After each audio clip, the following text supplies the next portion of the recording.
ಹೊಡೆದೋಗಿಬಿಟ್ಟಿದೆ ನೋಡಿ. Rain go away, my baby wants to play. ಇಲ್ಲಿ ಒಂದು ಸ್ಕ್ವಿರಲ್ ಇದೆ ಅಲ್ಲಿಲ್ಲ. Hey guys, welcome back. ಎಲ್ಲರೂ ಹೇಗಿದ್ದೀರಾ? ನೀವೆಲ್ಲ ತುಂಬ ಚೆನ್ನಾಗಿರ್ತೀರಾ ಅಂತ ಅಂದ್ಕೊಳ್ತಾ ಇದ್ದೀನಿ. ಸೊ ಇವತ್ತು ಇದು ವೀಕೆಂಡ್ ಆಗಿರುತ್ತೆ. ಸ್ವಲ್ಪ ಡೇನ ಲೇಟಾಗಿ ಸ್ಟಾರ್ಟ್ ಮಾಡ್ತಾ ಇದ್ದೀವಿ. ಇವತ್ತೆಲ್ಲ ಏನೇನು ಆಯಿತು ಅಂತ ನೋಡೋಣ. ನಮ್ಮ ಮನೆಯಲ್ಲಿ ಇಬ್ರು ಮಕ್ಕಳಿದ್ದಾರೆ, ನಿಮಗೆ ಗೊತ್ತಿರುತ್ತೆ. ನಾನು ತುಂಬ ಸಲ ಶೇರ್ ಮಾಡ್ಕೊಂಡಿದ್ದೀನಿ. ಸೊ ಹಾಗೇನೆ ನಾವು ಬೆಳಗ್ಗೆ ಬ್ರೇಕ್ಫಾಸ್ಟ್ ಅಂತ ಬಂದಾಗ ಒಬ್ಬೊಬ್ರು ಒಂದೊಂದು ತಿಂತಾ ಇರ್ತೀವಿ. ಹಾಗಾಗಿ ನಾನು ಟಿಪಿಕಲ್ ಆಗಿ ಇಂಡಿಯನ್ ಬ್ರೇಕ್ಫಾಸ್ಟ್ ಮಾಡಲ್ಲ. ಇನ್ನೊಂದು ರೀಸನ್ ಏನು ಅಂತಂದ್ರೆ, ಇಲ್ಲಿ US ಗೆ ಬಂದಾಗಿಂದ ಅಥವಾ ನನ್ನ ಮದುವೆ ಆದಾಗಿಂದನೂ ನಾನು ಬೆಳಗ್ಗೆ ನಾವೇನು ಇಂಡಿಯಾದಲ್ಲಿ ಬ್ರೇಕ್ಫಾಸ್ಟ್ ಮಾಡ್ತೀವಲ್ಲ ಆ ಥರ ಐಟಮ್ಸ್ ಮಾಡೇ ಇಲ್ಲ. ನಾನು ಚಿಕ್ಕವಳಿದ್ದಾಗಿಂದನೂ ನನಗೆ ಸ್ವಲ್ಪ ಸ್ಪೈಸಿ ಫುಡ್ ಅಷ್ಟೊಂದೇನು ಇಷ್ಟ ಆಗೋದಿಲ್ಲ.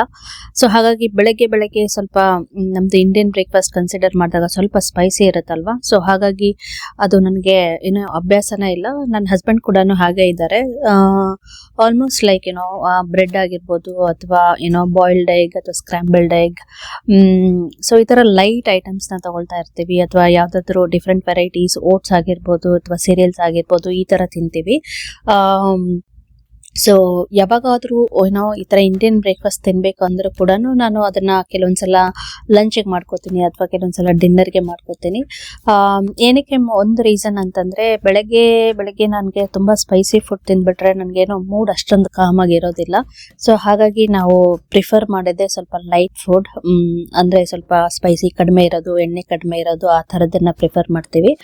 ಸೊ ಹಾಗಾಗಿ ಇವತ್ತು ಇಲ್ಲಿ ನೋಡ್ತಾ ಇರ್ಬೋದು, ನಾನು ಓಟ್ಸ್ ತಗೊಳ್ತಾ ಇದ್ದೀನಿ. ಇದು ಓಟ್ಸ್ನ ಒಬ್ಬೊಬ್ರು ಒಂದೊಂದು ಥರ ಮಾಡ್ತಾರೆ. ಕೆಲವೊಬ್ರು ಓಟ್ಸ್ ಉಪ್ಮಾ ಅಂತಾನೆ ಮಾಡ್ಕೊಳ್ತಾರೆ.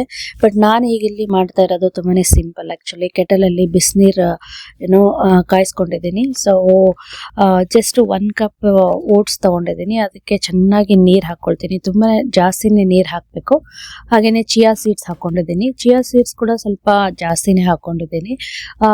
ಇದ್ರ ಜೊತೆಗೆ ಸ್ವಲ್ಪ ಬೇಕಾದಷ್ಟು ಉಪ್ಪು ಅಷ್ಟೇ, ಮತ್ತೆ ಏನು ಹಾಕೊಂಡಿಲ್ಲ. ಬೇಕು ಅಂದರೆ ಟಾಪಿಂಗ್ಸ್ಗೆ ಕೆಲವೊಂದು ಫ್ರೂಟ್ಸ್ ಎಲ್ಲ ಹಾಕೋಬಹುದು. ಬಟ್ ನನಗೆ ಇವತ್ತು ಲೈಟಾಗಿ ತಿನ್ನಬೇಕು ಅಂತ ಅನಿಸ್ತು, ಹಾಗಾಗಿ ಸಿಂಪಲ್ ಆಗಿ ಇದನ್ನಷ್ಟೇ ತಿಂತಾ ಇದ್ದೀನಿ. ಹಾಗೇನೆ ಈಗ ನಮಗೆ ಇಲ್ಲಿ ಜೂನ್ ತಿಂಗಳು. ಸೊ ನಮಗೆ ಇವಾಗ ಸಮ್ಮರ್ ಸ್ಟಾರ್ಟ್ ಆಗಿದೆ. ಟಿಪಿಕಲ್ ಆಗಿ ಜೂನ್, ಜುಲೈ ಮತ್ತೆ ಆಗಸ್ಟ್ ಅಲ್ಲಿ ನಮಗೆ ಇಲ್ಲಿ ಸಮ್ಮರ್ ಇರುತ್ತೆ. ಸ್ವಲ್ಪ ಟೆಂಪ್ರೇಚರ್ ಕೂಡ ಜಾಸ್ತಿ ಇದೆ, ಸ್ವಲ್ಪ ಬಿಸಿಲು ಅಂತ ಅನಿಸ್ತಾ ಇರುತ್ತೆ. ಸೊ ಹಾಗಾಗಿ ಸೀಸನಲ್ ಫುಡ್ ಎಲ್ಲ ಸಿಗುತ್ತೆ ನಮಗೆ ಇಲ್ಲಿ ಎಲ್ಲ ಗ್ರೋಸರಿ ಸ್ಟೋರ್ಸ್ ಅಲ್ಲೂ. ನಾನು ಮೊನ್ನೆ ಶಾಪಿಂಗ್ ಹೋಗಿದ್ದೆ. ಸೊ ಆವಾಗ ಕಲ್ಲಂಗಡಿ ಹಣ್ಣು ತಗೊಂಡ್ ಬಂದೆ. ನನ್ನ ಮಗಳು ಕೂಡ ಕೇಳ್ತಾನೆ ಇದ್ರು, ವಾಟರ್ ಮೆಲನ್ ಬೇಕು ಅಂತ. ಬಿಕಾಸ್ ಅಲ್ಲಿ ಡೇ ಕೇರ್ ಎಲ್ಲ ಸ್ನಾಕ್ಸ್ಗೆ ಕೊಡ್ತಾ ಇರ್ತಾರೆ. ಅದು ಡೇ ಕೇರ್ ಅಲ್ಲಿ ಮಕ್ಕಳಿಗೆಲ್ಲ ಅಲ್ಲಿ ಪಾಪ್ಸಿಕಲ್ಸ್ ಅಂತ ಹೇಳಿ ಮಾಡಿ ಕೊಡ್ತಾರೆ. ಸ್ವಲ್ಪ ಕ್ರಿಯೇಟಿವ್ ಆಗಿ ಏನಾದ್ರು ಮಾಡಿ ಕೊಡ್ತಾರೆ ಮಕ್ಕಳಿಗೆ.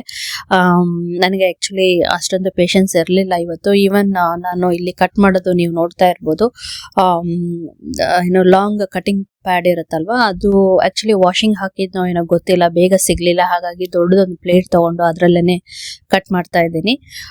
ಬಿಕಾಸ್ ಮಗಳು ತುಂಬಾನೇ ಕೇಳ್ತಾ ಇದ್ರು. ಕೆಳಗಡೆ ಆಕ್ಚುಲಿ ಬೇಸ್ಮೆಂಟ್ ಅಲ್ಲಿ ಆಟ ಆಡ್ತಾ ಇದ್ದಾರೆ. ಬಟ್ ಬಂದು ಒಂದು 3-4 ಸಲ ಕೇಳಿದ್ರು. ನಾನೇನೋ ಯಾವ್ದೋ ಕೆಲಸ ಮಾಡ್ಕೊಳ್ತಾ ಇದ್ದೆ, ತುಂಬಾ ಬಿಸಿ ಇದ್ದೆ ಅಡುಗೆ ಮನೆಯಲ್ಲಿ. ಸೊ ಹಾಗಾಗಿ ಟಕ್ ಅಂತ ನಾನು ಒಂದು ದೊಡ್ಡದು ಪ್ಲೇಟ್ ತಗೊಂಡೇ ಅದರಲ್ಲೇ ಕಟ್ ಮಾಡಿ ಕೊಡ್ತಾ ಇದ್ದೀನಿ. ಬಟ್ ಇಷ್ಟೆಲ್ಲ ಕೇಳಿದ್ರು. ಬಟ್ ಅವರು, ನನ್ನ ಮಗಳು ತಗೊಂಡಿದ್ದು 1-2 ಬೈಟ್ ಅಷ್ಟೇ. ಅದಾದ್ಮೇಲೆ ಸ್ಪೆಟ್ ಮಾಡಕ್ಕೆ ಶುರು ಮಾಡಿದ್ರು. ಬಟ್ ನಾನು ಮತ್ತೆ ಹಸ್ಬೆಂಡ್ ಮತ್ತೆ ನಮ್ಮ ಮಗನು ಯಾವ್ದು ಫ್ರೂಟ್ಸ್ ಏನು ತಿನ್ನಲ್ಲ, ನಾನು ಮತ್ತೆ ಹಸ್ಬೆಂಡ್ ಅಷ್ಟೇ ತಿಂದ್ಕೊಂಡ್ವಿ. ಇದು ನಾನು ತುಂಬಾ ಸಣ್ಣದ ತಗೊಂಡ್ ಬಂದಿದ್ದೆ, ಅಂದ್ರೆ ತುಂಬಾ ಸಣ್ಣದಲ್ಲ, ಮೀಡಿಯಂ ಸೈಜ್ ಕಲ್ಲಂಗಡಿ ಹಣ್ಣು ತಗೊಂಡ್ ಬಂದಿದ್ದೆ. ತುಂಬಾ ದೊಡ್ಡದು ಸಿಗ್ತವೆ ಇಲ್ಲಿ. ಪ್ರೈಸ್ ನೆನಪಿಲ್ಲ ನನಗೆ. ಐ ಥಿಂಕ್ ಯಾವ್ದೋ ಒಂದು ಶಾಪಿಂಗ್ ಬ್ಲಾಗ್ ಅಲ್ಲಿ ತೋರಿಸಿದ್ದೀನಿ, ಕೆಳಗಡೆ ಅಲ್ಲಿ ಪ್ರೈಸ್ ಇತ್ತು. ಬಟ್ ಈಗ ನನಗೆ ನೆನಪು ಬರ್ತಾ ಇಲ್ಲ.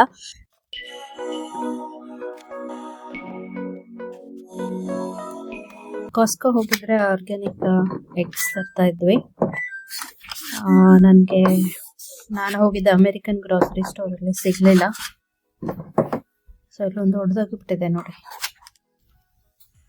ನೋಡೇ ಇಲ್ಲ ನಾನು. ಅವಸರದಲ್ಲಿ ಹಂಗೆ ತಗೊಂಬಂದ್ಬಿಟ್ಟಿದ್ದೀನಿ. What happened ಅಶ್ವೇಕ್?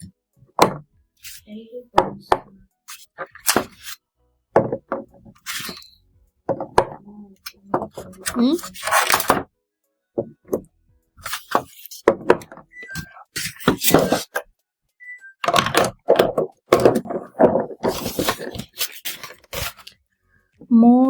1 2 3 4 5 6 7 7 3 21 21 21 ಸೊ 21 ಎಗ್ ಇರುತ್ತೆ. ಚೆನ್ನಾಗಿದೆ ಅಲ್ವಾ ಟ್ರೇ? ನಂಗೆ ಈ ಕಲರ್ ತುಂಬಾ ಇಷ್ಟ. You want plate? Take a box. Okay, welcome baby. I want a water chair. I don't like watermelon. You asked for it. Amira. It was mine. No, come and eat now. No. No, you need to hold like this. See, the bottom one. Okay, and then take a bite. Look here. Look at mommy. Rain, rain, go away. Myra baby wants to play. Rain, rain, go away. No, no, no, don't touch it. Wait, wait. Can you move back, please? It's not safe. Oh, no, that's fine. Okay, let me show you. Here? Yeah. Thank you. That's so good. Thank you for helping me. You're so sweet. You went to Sarah. Yeah.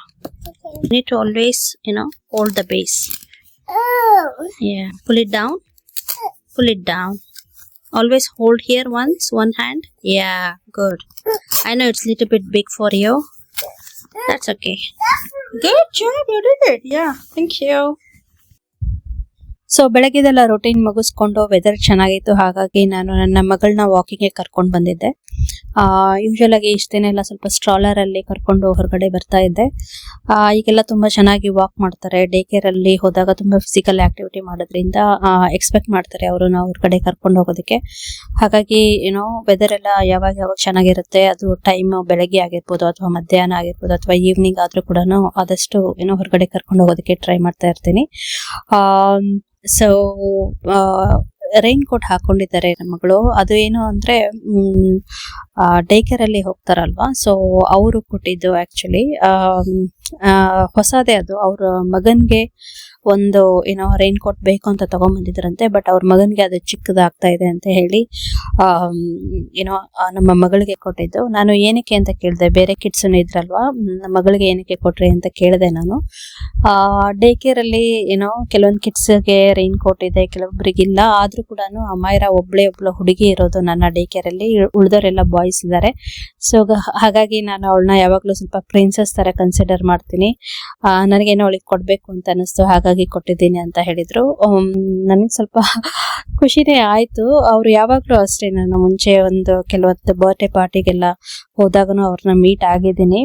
She so sweet actually. ಹಾಗೇನೆ ನನ್ನ ಮಗಳು ಕೂಡ ಅವ್ರ ಜೊತೆ ತುಂಬಾನೇ ಚೆನ್ನಾಗಿರ್ತಾರೆ. Day care ಅಲ್ಲೆಲ್ಲ she is very handy.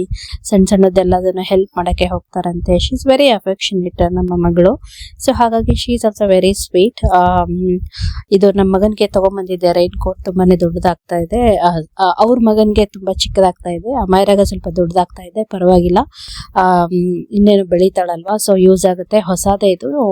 ನಮ್ಮ ಮಗನ್ಗೆ ನಾನು ಅದೇ ಕಲರ್ದೇ ಬೇರೆ ತಗೊಂಡ್ಬಂದಿದ್ದೀನಿ, ಅವನ್ಗೆ ಫಿಟ್ ಆಗುವಂತ ಸೈಜ್ ಅಲ್ಲಿ ಅಂತ ಹೇಳಿದ್ರು. ಸೊ ಅದಾಗಿತ್ತು. ಸೊ ಅದಾದ್ಮೇಲೆ ಮಧ್ಯಾಹ್ನ ರೊಟೀನ್ ಎಲ್ಲ ಮುಗಿಸ್ಕೊಂಡು ನಮ್ಮ ಮಗಳು ನ್ಯಾಪ್ ತಗೊಳ್ತಾ ಇದ್ರು. ಹಸ್ಬೆಂಡ್ ಅನ್ನು ಮನೆಯಲ್ಲಿ ಇದ್ರಲ್ವಾ, ವೀಕೆಂಡ್ ಇರೋದ್ರಿಂದ ನಮಗೊಂದು ಅವ್ರವ್ರ ಆಕ್ಟಿವಿಟೀಸ್ ಅಥವಾ ನೈಬರ್ ಕಿಡ್ಸ್ ಎಲ್ಲ ಆಟ ಆಡ್ತಿದ್ರು. ಹಾಗಾಗಿ ನಾನು ಸ್ವಲ್ಪ ಹೊರಗಡೆ ವಾಕ್ ಮಾಡೋಣ ಅಂತ ಹೇಳಿ ಹೊರಗಡೆ ಬಂದಿದ್ದೀನಿ.